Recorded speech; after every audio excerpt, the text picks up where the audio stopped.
Welcome to this section of rest, recovery and repair after walk. Hi, walking is a wonderful activity. It is good on so many levels. It's good for the health of the heart, it's good for the brain, it's good for our emotional health. It's a good aerobic activity. It is something that does not require any specialized equipment. It doesn't require any specialized training. Almost everybody can walk, but it is not true that it is the perfect form of exercise, that it is the most balanced exercise, or that it is the only kind of exercise that you need to do. Yes, inconvenient but very true.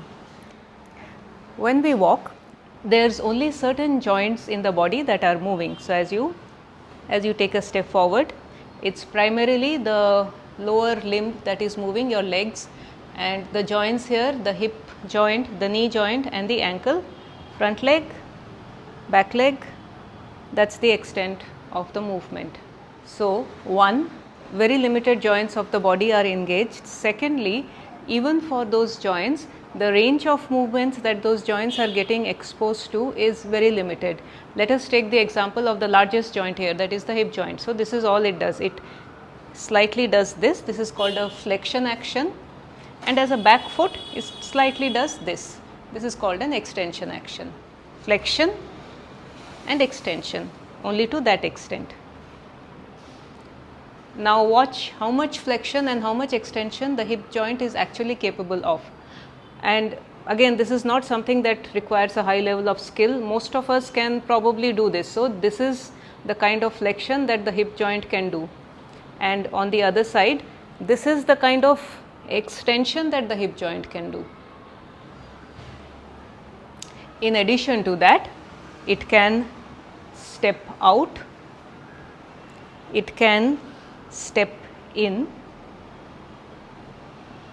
it can turn out, and it can turn in.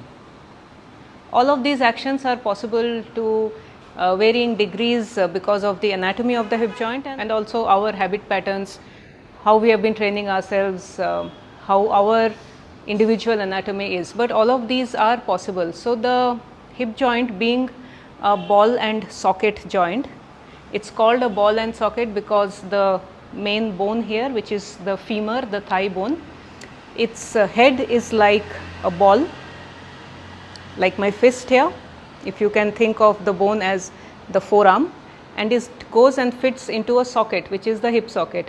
It goes and fits there, that's the ball and the socket, and then it can do all of this. And this is how it looks when the leg does it. It can do this big circle. The knee joint is not a ball and socket joint, and of course it is not capable of that entire range of movement, but still the principle stays the same. When we walk, the degree of movement to which we are exposing the knee is far lesser than the degree of movement to knee of which the knee joint is capable of. It's same for the ankle, and it's also same for the other muscles of the feet. That's talking about the lower limbs, the leg. Let's talk about the arms. What happens to the arms? So when we are walking, the arm just kind of swings by the side. Unlike the legs, which has the responsibility for bearing the weight of the body, for directing us, the arms are not really bearing any weight. They are just kind of there to assist in maintaining balance. The shoulder joint is very similar to the hip socket. It is also a ball and socket joint. So watch the range of movement that the shoulder is capable of, the shoulder joint is capable of. Your arm can go like that and do this entire circle.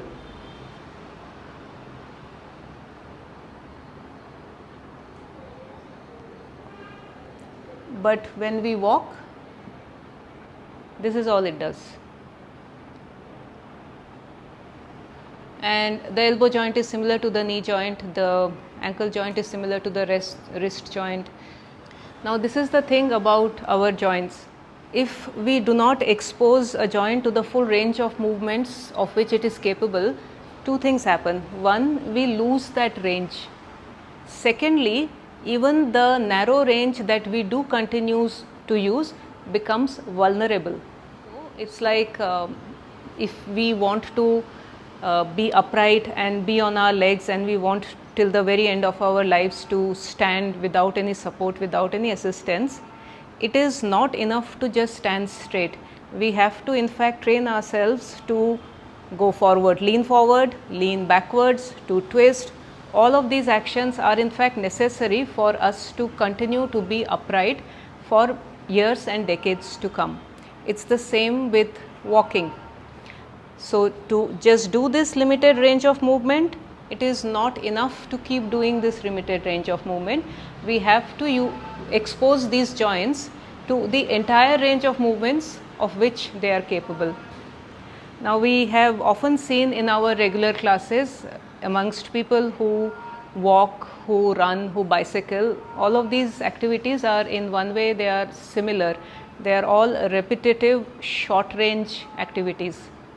Repetitive, it's just one kind of movement which is happening again and again. Short range, because the joints are moving across a short range and there is not much variability in the activity.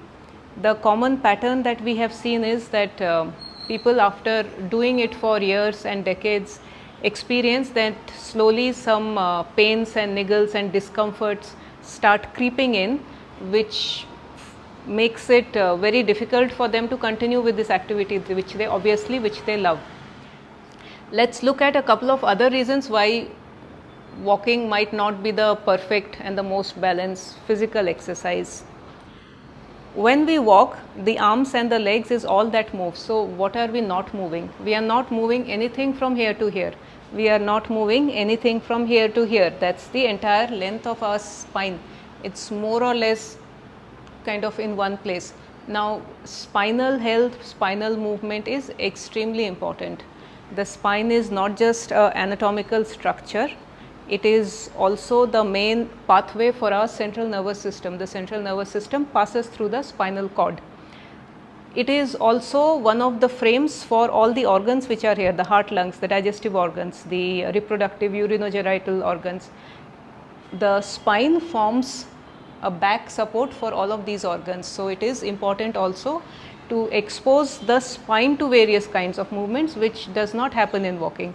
And those various kinds of movements are, once again, they are extending forwards, arching backwards, twisting, and all of these things need to be done. Another reason, walking is an activity where one is always in motion. It completely neglects the other kind of state of mind which is really important for our psychological, neurological well-being, which is to be still. One more reason, most of us, by the time we become adults, because of our current lifestyles, our habit patterns, our postures, there are certain imbalances that creep into our body.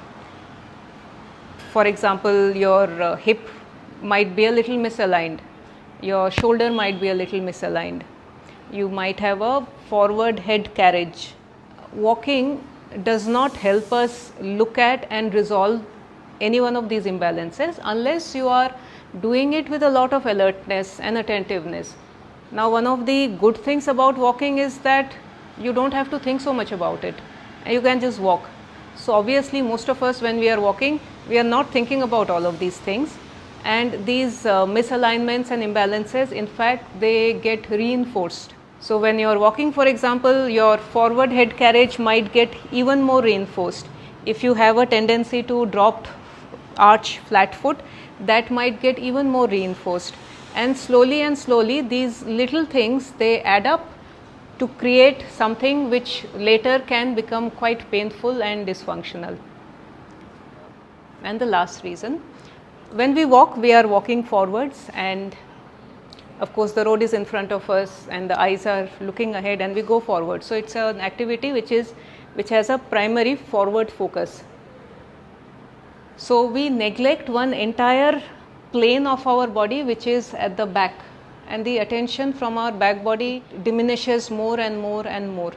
And this might not feel like much, and it in fact probably you've never thought of it this way. It might seem like an odd thought to put in your head, but if you just imagine your own surface area, you will realize that you are actually neglecting one full half of your body because we don't pay any attention to it. So in order to ensure that you can continue to walk pain free and enjoy all the benefits of walking for years and decades to come, it is necessary that we balance it out with some other activities. So these complementary activities that we are going to look at in these short sessions, I will be careful about calling them yoga asanas. It will be more accurate to say that these are actions, movements, positions derived from the wisdom of an asana practice that will help you to complement the action, the act, the activity of walking. If you do really want to explore an asana practice, then you would have to preferably find a teacher or look at the other sections on our portal. Also, when I am instructing these simple movements, they are relatively simple. Because of the nature of the recordings and we are trying to keep it short, I will not be able to go into the details of exactly why I am asking you to do the things that I am asking you to do. That's not how we usually teach our classes. Usually each and every movement is really taken apart, its reasoning is thought through. There is never only one way of doing things, there are multiple ways. We are not doing it in this format. Once again, if that is something that interests you, you will have to undertake a deeper study of asana practice. You will notice that these sessions are divided into before walking and after walking. Now, if you were really to do it that way, if you were to really do the before walking session and then go for a walk and then come back from the walk and do the after walking session, it's going to probably increase your walking time by 2 to 3 times. Most of us probably do not have the luxury of setting aside that entire chunk of time. So yes, while the logic is sound, there is a reason why the before walking activities are beneficial to do before the walking and the after walking activities are beneficial to do after the walking. It is totally okay if you also do them separately anytime during your day or during the week.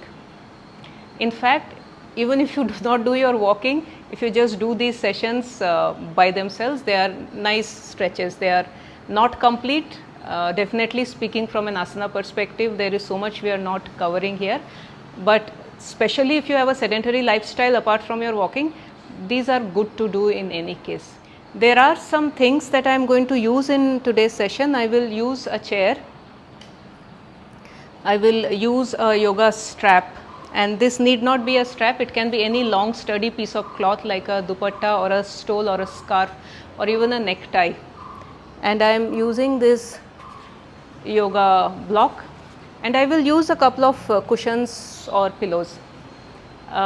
Most of these things can be organized from things that you have around home.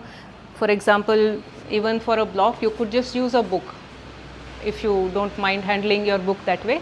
But these days all of these things are also very easily available online. You will easily find a yoga block online. You will easily find a yoga belt or a yoga strap online. This is just a regular chair. Let us start.